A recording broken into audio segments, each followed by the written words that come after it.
আসহাবে কাহাবের 7 জন ওলি, তারা গুহার মধ্যে ঘুমাইল। গুহার মুখটা ছিল দক্ষিণ দিকে, তো সূর্য পূর্ব দিকে উঠে পশ্চিমে ডুবে যায়। তো সূর্যটা যদি বামে হেলে যায় তাহলে সূর্যের আলোটা গুহার ভিতরে এসে পড়ে। আর যেহেতু তারা 7 জন গুহার মধ্যে ঘুমাচ্ছে, সূর্যের আলো যদি সরাসরি গুহার মধ্যে পড়ে তাহলে সূর্যের আলো শরীরে রাখলে শরীরে ঘাম আসবে, আর ঘাম আসলে শরীরে ব্যাকটেরিয়া জন্ম নিবে, আর ব্যাকটেরিয়া জন্ম নিলে 309 বছর ধরে তারা ঘুমাই রয়েছে, পোকামাকড় লাগবে, দুর্গন্ধ সৃষ্টি হবে, ওখানে পয়জন সৃষ্টি হবে, এবং এটা গোসল না করলে আর পরিষ্কার হবে না। এই জন্য আল্লাহ সূর্যটাকে হুকুম দিলেন, সোজা উঠবা, সোজা নামবা, আমার ওলিরা ঘুমাচ্ছে, তাদের ডিস্টার্ব করা যাবে না। একসাথে বলা যাবে আল্লাহু আকবার, জোরে জোরে জোরে জোরে জোরে। আচ্ছা, আগের যুগের উম্মতের দাম বেশি না এই উম্মতের দাম বেশি? এই উম্মতের দাম বেশি। আগের যুগের উম্মত থেকে এই উম্মতের 70 গুণ দাম, আগের যুগের ওলি থেকে এই ওলিদের 70 গুণ দাম বেশি। একসাথে বলবেন আল্লাহু আকবার। তা আগের যুগের ওলিদের সম্মানে যদি আল্লাহ সূর্য 309 বছর পর্যন্ত সোজাসুজি উঠাইয়া সোজাসুজি নামাইতে পারে, তাহলে এই উম্মতের মর্যাদার জন্য খাজা বাবা আজমেরি আনা সাগরের পানি একটা লুটার ভিতরে এনে সেই দিন কারামত দেখিয়েছিল। আমার দেশের অনেকের পছন্দ হয় না, খাজা বাবা গাঁজা খাবা না, আরে বেটা খাজা না আসলে ইসলাম পাইতাম না, কতক্ষণ ঠিক কিনা? খাজা না আসলে ইসলাম পেতাম, ও খাজা আসছিলেন বিদায় দিন পেয়েছি। শাহজালাল ইয়ামিনী মুজাররিদি জায়নামাজ বিছিয়ে দিয়ে নদীর উপরে, সুরমা নদীর উপরে জায়নামাজ। সুরমা এখনকার মতো আধা ঠেঙ্গে সুরমা ছিল, আজ থেকে 700-800 বছর আগে সুরমা নদী অনেক বড় নদী ছিল। প্রিয় ঘাটুরার মুসলমান, ঘাটিয়ারার মুসলমান, খুব মনোযোগ দিবেন বাবাজি, মাইকের আওয়াজ যত দূরে যায়। হাজিরিন, ওই 7 জন আল্লাহর ওলি তারা গুহার মধ্যে ঘুমাইল। তৎকালীন বাদশা ছিল জালিম বাদশা, পৌত্তলিক বাদশা। তিনি তাদেরকে ধরার জন্য সৈন্য সামন্ত পাঠাইল। তাদের সঙ্গে একটা কুকুর ছিল, কুকুরের নাম ছিল কিতমির। সাবাল কাহাফি ওয়ার রাকিমি কানু মিন আয়াতিনা। আল্লাহ কুরআনুল কারীমে বলতেছেন আসহাবে কাহাব এবং রকিম ওয়ালাদের ঘটনা। আমি রব্বুল আলামিন কতই না আশ্চর্য, আয়াতিনা আযাবা, কত বড় আশ্চর্য নিদর্শন। আমার রব এই ঘটনা বলতে যাইয়া বলেন আশ্চর্য নিদর্শন। দুনিয়াতে আল্লাহ নিদর্শন রেখে গেলেন আশ্চর্য। এই কুকুর পাহাড়ের গুহার সামনে বসে বসে পাহারা দেয়। কুকুরটা পাহারা দিচ্ছিল, সৈন্যরা আসছে এই গুহা দেখার জন্য। এই কুত্তাটা সৈন্যদেরকে দাবড়ায় তাড়িয়ে দিল, কুকুরটা সৈন্যদেরকে দাবড়ায় তাড়িয়ে দিল। তার মানে কুকুরটারে দেখিয়া ওই বাচ্চার সৈন্যরা চিন্তা করলো এখানে মানুষ নাই, কুত্তা বারে বারে আমাদেরকে তাড়া করতেছে, এখানে আর যাওয়া যাবে না। কুকুর তার নিজের জীবনের সব কিছু উজাড় করে দিয়ে সৈন্যদেরকে তাড়িয়ে দিয়ে 7 জন আল্লাহর ওলিকে পাহারা দিতে দিতে কুকুর এই গুহার সামনে মারা গেল। সে খাবার খেলো না, গুহা থেকে পালাইলো না, ভালোবাসতে বাসতে কুকুর পাহাড়ে গুহার সামনে মারা গেল। কুকুরের এই ভালোবাসা দেখে আমার আল্লাহর কাছে বড় মায়া লাগলো। সহিহ বুখারীতে কিতাবুল আম্বিয়াতে নবীজি বলতেছে এই ভালোবাসা দেখে, ভালোবাসা একটা কুকুর মনিবের প্রতি ভালোবাসা দেখে আল্লাহর বড় মায়া লাগলো। আল্লাহ নবী বললেন আল মারু মা মান আহাব্বা, তুমি দুনিয়াতে যারা ভালোবাসবে কিয়ামতের ময়দানে তার সাথে তোমার হাসর নাসর হয়ে যাবে। তুমি দুনিয়াতে যারা ভালোবাসবে কিয়ামতের ময়দানে তার সাথে হাসর নাসর হয়ে যাবে। কিয়ামতের ময়দানে তার সাথে হাসর নাসর হয়ে যাবে, তার সাথে হাসর নাসর হয়ে যাবে। এর চেয়ে বড় সুসংবাদ আর কিছুই হতে পারে না। এই জন্য আমরা শাহজালালকে ভালোবাসি, শাহপরানকে ভালোবাসি, খাজা বাবা আজমিরিকে ভালোবাসি, নিজামুদ্দিন আউলিয়াকে ভালোবাসি, সতরার হুজুর কেবলাকে ভালোবাসি, শাহ সুফি ফতে আলী রসুল নামকে ভালোবাসি, আবু বকর সিদ্দিক পুরোপরামীকে ভালোবাসি, হাজারাতে নূর মোহাম্মদ নিজামপুরীকে ভালোবাসি, মুজাদ্দিদ আল ফেসারিসের হিন্দিকে ভালোবাসি, আমরা হযরত খাজা বহাউদ্দিন নকশবন্দ বুখারীকে ভালোবাসি, হুজুর গাউসে পাক মহিউদ্দিন আব্দুল কাদের জিলানীকে ভালোবাসি, আমরা ওলিদেরকে ভালোবাসি। কিয়ামতের ময়দানে ওলিদের সঙ্গে আমাদের হাসর নাসর হয়ে যাবে। কথা কন না কেন? বলেন যে রসুলের কথা মিথ্যা, তাহলে বলে না, অসুবিধা নেই। পৃথিবী উল্টে যাবে তো সাগর শুকাবে, আল্লাহ রসুলের কথা আর কখনো পরিবর্তন হবে? মিথ্যা হবে না। যা বলছো ঠিক ঠিক, যা বলছে তো ঠিক ঠিক। একে দেখবেন 100% পিওর, কোনো টেনশন নেই। ভালোবাসতে হবে, ভালোবাসার মতো ভালোবাসতে হবে। আল্লাহ বানাইলেন কত জাতি, হইল না তার প্রেম প্রীতি, অবশেষে মানুষ বানায় প্রেমের কারণে, প্রেমের ডুরি বান্ধরে মন শীদের সনে। হায়রে প্রেমের ডুরি বান্ধরে মদিনার সনে। আমাদের আগে আল্লাহ জিন জাতি বানাইলেন। জিন জাতির আদি পিতার নাম তারান্নুস, উপাধি আবুল জিন, জিন জাতির বাবা। একদিন দুই দিন না 60,000 বছর হায়াত পেয়েছিলেন পৃথিবীতে। 60,000 বছর পৃথিবীতে বেঁচে ছিলেন। জিন জাতির আদি পিতার সাথে আল্লাহর কোনো প্রেম হয় নাই, যার কারণে জিনদের দেখবেন শত শত হাজার হাজার বছর ধরে জিনেরা বেঁচে থাকে। জিনদের সাথে আল্লাহর প্রেম হয় না। জিনদের ভিতরে খাজা বাবা আজমিরি পাবেন না, জিনদের ভিতরে খাজা বাবা আজমিরি পাবেন না, জিনদের ভিতরে হুজুর গাউসে পাক আপনি পাবেন না, ইমাম আজম পাবেন না, ইমাম শাফিঈ পাবেন না, ইমাম মালিক পাবেন না, আশিক রাসূল বেলাল আপনি জিনদের মধ্যে পাবেন না। জিনদের ভিতরে আপনি এবং বড় বড় অলি পাবেন না। যত অলি আপনি পাবেন সব মানুষের ভিতরে। এই জন্য মানুষের সাথে আল্লাহর প্রেম হয়েছে। কথা বলেন ঠিক কিনা? মানুষের সাথে আল্লাহর প্রেম হয়েছে, জিনদের সাথে হয়নি, ফেরেশতাদের সাথে হয়নি। ফেরেশতাদের সাথে আল্লাহর প্রেম হয়েছে, আর কোন মাখলুকের সাথে আল্লাহর প্রেম হয়নি। আল্লাহর শুধু প্রেম হয়েছে মানুষের সাথে।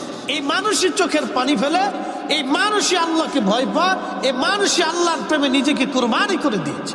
যুগে যুগে দেখবেন ওয়াসাল কারনি, বেলাল, হানজালা, আলী, ওমর, উসমান, আবু বকর, তালহা, জুবাইর, হাসান, হুসাইন রিদওয়ানুল্লাহি তাআলা আলাইহিম আজমাইন জীবনী যদি দেখেন, জিন্দেগি ত্যাগ করে দিয়েছেন, কুরবানি করে দিয়েছেন।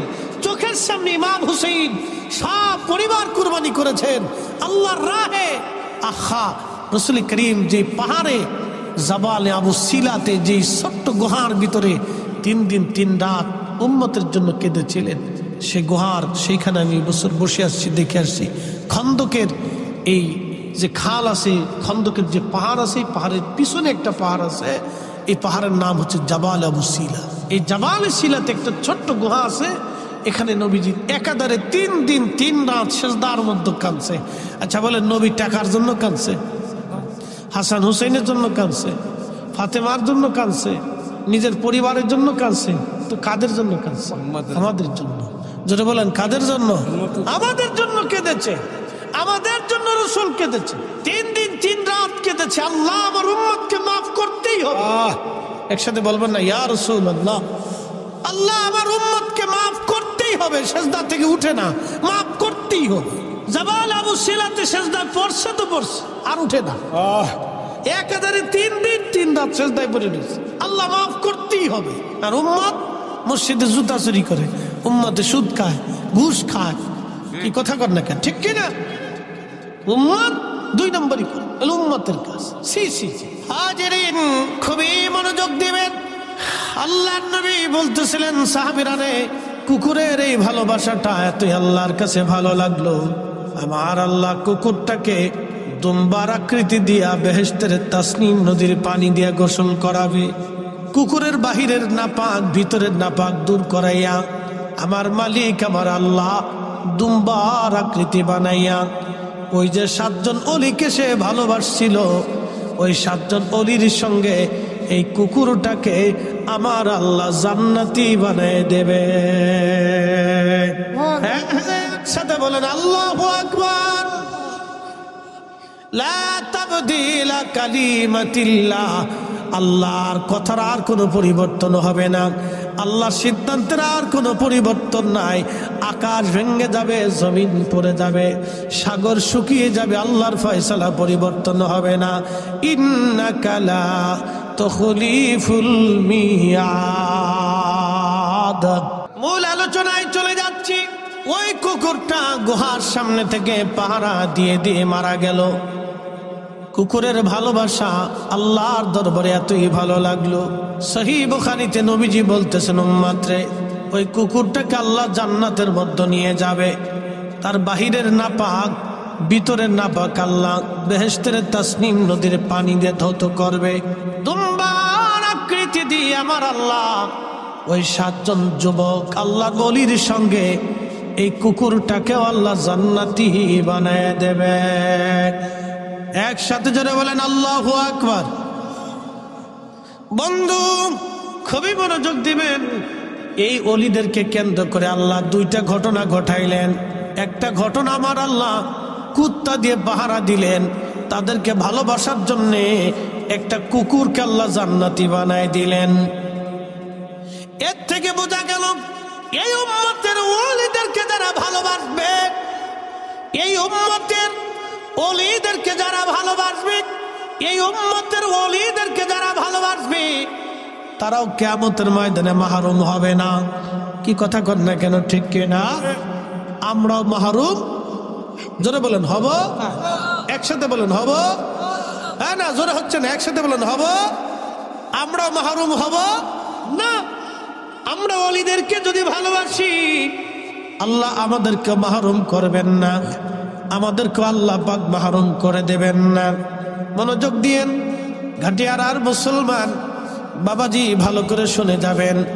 এরপরে আল্লাহ আর একটা ঘটনা ঘটাইলেন। ওই অলিরা যে গুহার মধ্যে ঘুমাইতো, এই গুহার মুখটা ছিল দক্ষিণ মুখের দিকে। সূর্যটা হেলে গেলে সূর্যের আলোটা তাদের গুহার মধ্যে আসতো, আসার কারণে তাদের শরীরে পোকা লাগতে পারতো, ঘাম বের হতে পারতো, কষ্ট হতো, ঠান্ডা গরম পড়ে যেত। সেই জন্য আমার আল্লাহ সূর্যটাকে সোজা উঠতে বললেন, সোজা ডুবতে বললেন। আমার আল্লাহ 309 বছর সূর্যটা সোজা উঠলো, সোজা ডুবে গেল, একটা সেকেন্ডের জন্য বামে হেলে যায় নাই। সুবহানাল্লাহ। তার অর্থ হলো আল্লাহ ওলিদের সম্মানে আল্লাহ সৃষ্টির আইন পর্যন্ত পরিবর্তন করে। কি কথা বলেন, ঠিক কিনা? আচ্ছা বলেন, পানি কি ডুবায় না ভাসায় রাখে? ডুবায়। পানি ভাসায় রাখে? পানি ডুবায়। পানি কি ডুবায়? ওজন জিনিস ডুবে যায়। আমরা মানুষ পানির মধ্যে ডুবে যাই, কিন্তু শাহজালাল রাহমাতুল্লাহ আলাইহি জায়নামাজ বিছাই দিয়ে উনি জায়নামাজের উপর দাঁড়ায় গেলেন, সুরমা নদী পার হয়ে গেলেন। আল্লাহ গলি শাহজালালকে পানিতে ডুবাইল না। তার মানে পানি তার আইন পরিবর্তন করলো আল্লাহর গলির সম্মানে। কথা কোন ঠিক কিনা? আচ্ছা বলেন তো, এই আপনাদের পাশে বিলের নাম কি? তিতাস নদী। এই তিতাস নদীর পানি যদি আমি বলি সব আমি একটা ঘটির মধ্যে আনবো, আমার পক্ষে কি সম্ভব? মনোযোগ দিবেন। তিতাস নদীর সব পানি যদি আমি একটা ঘটির মধ্যে আনতে চাই, আমি পারবো না। কিন্তু খাজা বাবা আজমিরি আনা সাগরের সব পানিগুলি তিনি একটা লুটার মধ্যে আনলেন। আল্লাহর সৃষ্টির রুলস আল্লাহ চেঞ্জ করে দিলেন আল্লাহর ওলির সম্মানে। একবার জোরে বলা যাবে আল্লাহু আকবার। শোনেন, আমার দিকে তাকান। বিশ্ববিখ্যাত বাদশা ছিলেন, বাদশাহ সুলতান মাহমুদ গজনবী। ওনার একটা ইতিহাস বলে আমি শেষ করে দেব, আমার আরেক জায়গায় দূর আছে, মানে টাইম নাই তো কি করার আছে। হুজুর কেবলা আমেরিকা থেকে আসবে, ওনার আজকে সুযোগ। তা আমার এই আবার সে নবী আমি বললাম যে এখানে একটু সময় দেওয়া যাবে, যেহেতু হুজুর কেবলা আসবে, তো ওনার একটু দোয়া আমার দরকার। তো সেই সুবাদে বাবুবার সাথে তো আমার গুড রিলেটিভ, বা আমার শুধু আমার না, সব বক্তাদেরই ওই স্ট্যান্ডের দোকান হওয়াতে মাঝে মধ্যে উনি ফোন টোন দিয়ে আমরা বসি চাটা খাই, একটা সুবিধা হয় আর কি। যাক, একটা মহব্বতের সম্পর্কের কারণে আসাটা। তো মনোযোগ দিন, আমি একটা ঘটনা খুব ইম্পর্টেন্ট। সুলতান মাহমুদ গজনবী সোমনাথ মন্দির, তৎকালীন সোমনাথ মন্দিরে মক্কা ঘরের ভিতরে 360টা মূর্তি ছিল। এই মূর্তি আল্লাহর নবী ভেঙে ফেলছিলেন। এই মূর্তির ভগ্ন অংশ এটা বাইদা বাই সোমনাথ মন্দিরে লাগানো হয়েছে। বুঝতে পারছেন ধাক্কাটা কোন জায়গা? মূর্তি ভাঙছে কে? নবীজি। একসাথে বলবেন আল্লাহু আকবার। মূর্তি ভাঙছে কে? আল্লাহর নবী। স্বার্থের জন্য এখন আবার হুজুরা মত চেঞ্জ করে মূর্তি বানান, পাহারা আমরা দেব। বুঝতে পারছেন স্বার্থের জন্য কত কিছু চেঞ্জ হয়ে দেশে, মতলব খুঁজে পাইছিস না। তো মনোযোগ দিন, ভালো করে বুঝে যাবে। আল্লাহর নবী কাবা শরীফের ভিতরে মূর্তি সব ভেঙে ফেলে দিলেন। ভগ্নাংশ অংশটা সোমনাথের ভিতরে ছিল। তো তৎকালীন গজনী সাম্রাজ্যের অধিপতি সুলতান মাহমুদ গজনবী তিনি এই সোমনাথ আক্রমণ করে দখল করে তিনি এটা ভেঙে ফেলবেন, এটা হলো তার চিন্তা। এখন এই এত বড় সাম্রাজ্য, এত বড় ভারতবর্ষের সাথে সে কি করে যুদ্ধ করবে সাহস পাচ্ছে না। পৃথিবী বিখ্যাত একজন আল্লাহর ওলি, তার নাম হযরত আবুল হাসান খেরকানি। তিনি হযরত বাইজিদ বোস্তামির এন্তেকালের 40 বছর পরে তিনি জন্ম নিয়েছেন। আবুল হাসান খেরকানি রাহমাতুল্লাহ আলাইহি তিনি ওই জমানার অনেক বড় আল্লাহর কুতুব, আল্লাহর ওলি। সুলতান মাহমুদ গজনবী হাঁটতে হাঁটতে যেতে যেতে সুদূর গজনি, বর্তমান আফগানিস্তানের কাবুল ছিল তার রাজধানী। এই গজনি ছিল তার রাজধানীর নাম, কাবুলের গজনি এলাকা। এই গজনিকে কেন্দ্র করে তার গজনি সাম্রাজ্য। সুলতান মাহমুদ গজনবী হযরতে আবুল হাসান খেরকানি রাহমাতুল্লাহ দরবারে গেলেন। চুপচাপ বসে আছেন, খাদেম হুজুরকে বাতাস দিচ্ছে আর হুজুর মোরাকাবা করতেছিলেন। বহু সময় পার হয়, হুজুরের মোরাকাবা ভাঙ্গে না। সুলতান মাহমুদ গজনবী সাহসও পায় না হুজুরের মোরাকাবা ভাঙবে। কারণ ওলি যারা, তারা নিজেরা রাজত্ব নেয় না, তারা আল্লাহর কাছ থেকে চেয়ে রাজত্ব এনে দেয়, আবার ছিনায় নেয়। এই কথা কর না কেন জোরে বলো। পৃথিবীর কোন ওলি রাজত্ব নিচে কোনো প্রমাণ নেই, কোন বাদশাহী শাসন ওলিরা নেয় না। কিন্তু ওনাদের সাথে বেয়াদবি করলে বাদশাহী থাকে না, এটা চলে যায়। মনোযোগ দিবেন। আবুল হাসান খেরকানিরা ভয় পাচ্ছে। সুলতান মাহমুদ গজনবী খাদেমকে বললেন, আল্লাহর বান্দা হুজুরকে একটু যদি মোরাকাবা ভেঙে আমার কথা বলা যায়। বলে মোরাকাবা ভাঙলে তো হুজুর আমার উপর রাগ করবে। কয় না, আমি অনেক দূর থেকে আসনি। কোথায় গজনি, কোথায় খেরকান, ইরান, কোথায় ইরান আর কোথায় আফগানিস্তানের গজনি, আমি বহু দূর থেকে আসছি। হুজুরকে একটু দয়া করে বলেন আমার কথা শোনার জন্য। তো খাদেম মোরাকাবা ভাঙ্গাই দিলেন। মোরাকাবা ভেঙে যাওয়ার পরে বলেন, বেটা আমার মোরাকাবা কেন ভাঙছো? বলে হুজুর, গজনি সাম্রাজ্যের সুলতান মাহমুদ গজনবী আপনার দরবারে আসছে দোয়া ইজাজত নেওয়ার জন্য। তখন সুলতান মাহমুদ গজনবীকে আবুল হাসান খেরকানি বললেন, বেটা দূর হয়ে যা, কোনো বাদশা আমার প্রয়োজন নাই। আমি কোনো বাদশার মোকাবেক কিনা, আমি আল্লাহর মোকাবেক। দূরা বেটা যা, চলে যা, তুই আইসিস কে? বাদশারে তাড়িয়ে দিচ্ছে আল্লাহ, দূর হ, চলে যা, তুই কেন আসছিস আমার কাছে বেটা? সুলতান মাহমুদ গজনবী খুব বিচক্ষণ লোক ছিলেন। তিনি অনুনয় বিনয় বলতেছে, হুজুর আমাকে মাফ করে দেন, আমি যদিও সুলতান, এক সাম্রাজ্যের সুলতান, কিন্তু আপনি আল্লাহর মহানুভব ওলির খেদমতে আমি আসছি একটি এজাজতের জন্য, আমার দয়া করে কথা শুনেন, তাড়িয়ে দিবেন না। তো বাদশা যখন বিনয় হয়েছে, তখন আবুল হাসান খেরকানি বলতেছে, বেটা বলো কি জন্য আসছো? বলে হুজুর, সোমনাথ মন্দির আমি আক্রমণ করতে চাই। হিন্দুস্তানের সোমনাথ মন্দির আমি আক্রমণ করব, দখল করতে চাই। বলতেছে, বেটা সোমনাথ মন্দির দিয়ে তুমি কি করবা? তারা তাদের কাজ করুক, তুমি তোমার কাজ করো। তখন সুলতান বলল, হুজুর মন্দির ভাঙ্গার অভিপ্রায় আমার না, আমি জানতে পেরেছি আল্লাহর নবী হেরেমে কাবা ঘরের মধ্যে 360টা মূর্তি নবী নিজে ভেঙেছিলেন। সেই মূর্তির ভগ্নাংশ সোমনাথের মূর্তির সঙ্গে লাগায় মূর্তি বানানো হয়েছে। যেই মূর্তি রাসূল ভেঙে ফেলেছে সেই মূর্তি পৃথিবীর কোথাও লাগতে দেব না। আমি সেই জন্য সোমনাথ মন্দির আক্রমণ করে দখল করতে চাই। তখন বললেন, বেটা এত তো বড় কঠিন কাজ, অনেক বড় জটিল কাজ, তবে যাও আমি অনুমতি দিলাম। তিনি তেনার জুব্বাখানা খুলে দিয়ে বললেন, বেটারে যদি কখনো মুসিবতের মধ্যে পড়ে যাও, যদি যুদ্ধে পরাজিত হতে চাও, তাহলে এই জুব্বাখানা ওযু করে নামাজ পড়ে জুব্বাখানা হাতের মধ্যে নিয়ে তুমি আল্লাহকে বলবা, ইয়া রাব্বি, জুব্বাওয়ালা যিনি জুব্বার মালিক, তাকে যদি তুমি পছন্দ করো আল্লাহ, এই জুব্বাখানা নিয়ে তোমার দরবারে হাত বাড়াইলাম, আল্লাহ তুমি আমার অমুক অমুক মকসুদ পুরা করে দাও। যা সুলতান মাহমুদ, আমি আবুল হাসান খেরখানি বললাম, আমার আল্লাহ তোকে খালি ফিরাবে না। একবার জোরে বলা যাবে কে মারহাবা? শুনে যান, এমনি এমনি মুসলমান তলোয়ার চালাইতে পারছে। দিল্লির সুলতান বহুবার গোর গোবিন্দরে পরাজিত করতে চাইছে, পারে নাই, শাহজালাল না আসা পর্যন্ত। তলোয়ার চালাইয়াই মুসলমান বিজিত হতে পারে নাই। তলোয়ারের পিছনে মুসলমানদের আধ্যাত্মিক শক্তি ছিল। মোহাম্মদ ঘুরি পানিপথে টিকতে পারে নাই, খাজা বাবা আজমিরি না আসা পর্যন্ত। বুঝতে পারছেন?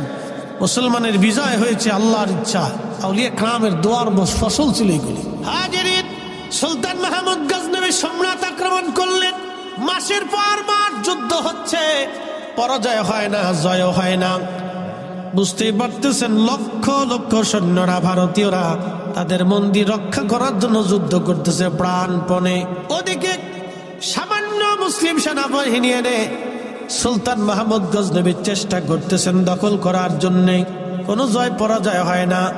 কিন্তু সেনা প্রধান এসে বলল, হুজুর, সর্বনাশ হয়ে যাচ্ছে, দীর্ঘদিন যুদ্ধের কারণে আমরা ক্লান্ত হয়ে যাচ্ছি, আমাদের সৈন্য সংখ্যা কম, যুদ্ধের ময়দানে আমরা দাঁড়াইতে পারতেছি না, আমাদের সেনারা পিছের দিকে চলে আসতেছে। হযরতে সুলতান মাহমুদ গজনবী আর দেরি করলেন না, তাড়াতাড়ি নিজের তাঁবুর মধ্যে যাই ওযু করে নামাজ পড়লেন। নামাজ শেষ করার পরে জুব্বাখানা হাতের মধ্যে তুলে ধরে বলতেছে, ইয়া রাব্বি, এই জুব্বার মালিক আবুল হাসান খেরকানি আমার পীর ও মুর্শিদ জুব্বাখানা দিয়ে বলেছিলেন, এই জুব্বার উসিলা ধরতে বলেছিলেন, আল্লাহ আল্লাহ, জুব্বার মালিক যদি তোমার ওলি হয়, এই জুব্বার মালিক যদি তোমার প্রিয় হয়, তোমার পছন্দের ব্যক্তি হয়, তোমার বন্ধু হয়, আল্লাহ এই জুব্বা নিয়ে তোমার দরবারে হাত বাড়াইলাম।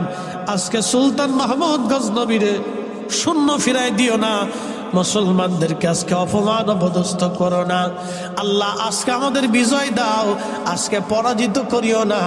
একবার জোরে বলা যাবে কি আল্লাহু আকবার? সত্যিকারই কথা। সেদিন মুসলমানদের বিজয় হলো, সম্রাট মন্দির দখল করলেন সুলতান মাহমুদ গজনবী। একসাথে বলবেন আল্লাহু আকবার। জোরে জোরে জোরে জোরে জোরে। ওলি লাগবে, কথা বলেন, ওলি লাগবে। ওলি লেগেছিল, লেগেছিল, আগামীতেও লাগবে। কথা ঠিক কিনা? আগামীতেও লাগবে। ওলি না থাকলে মুসলমানের পিঠে চামড়া থাকবে না, মনে রাখেন। যদি কোনো জনপদে ওলি না থাকে তো মুসলমানের পিঠের চামড়া থাকবে না, চামড়া উঠিয়ে ফেলে দেওয়া হবে। মুসলমানের চামড়া থাকবে না, উঠিয়ে ফেলে দেওয়া হবে। ওলি থাকতেই হবে। ওলিদের দোয়া যত সময় থাকবে, মুসলমানের বিজয় তত সময় থাকবে। কথা বলেন ঠিক কিনা? তো বিজয় অর্জন করলেন। রাত্রিবেলা ঘুমিয়েছেন, স্বপ্নে আবুল হাসান খেরকানি এসে বলতেছেন, বেটা, আমার জুব্বা কি দামে বিক্রি করেছো? বলতেছে, হুজুর, জুব্বার হাতের মধ্যে নিয়ে বলেছি, আল্লাহ জুব্বার উসিলা, জুব্বার মালিকের উসিলা আমার বিজয় দিয়ে দাও। বলতেছে, বেটা রে, তুমি আমার জুব্বাখানা কেন কম দামে বিক্রি করে দিলাম? বেটা, বিজয় কেন চাইলা ছেলে আমার? যদি বিজয় না চেয়ে তুমি বলতো, আল্লাহ সোমনাথের সমস্ত হিন্দু মুসলমান বানায় দাও, আমার আল্লাহ সব হিন্দু মুসলমান বানাই দিতেন। একবার জোরে বলা যাবে কি আল্লাহু আকবার? এটা আমার জুব্বা তুমি কম দামে বিক্রি করছো। এত কম দামে কেন বিক্রি করছো তুমি?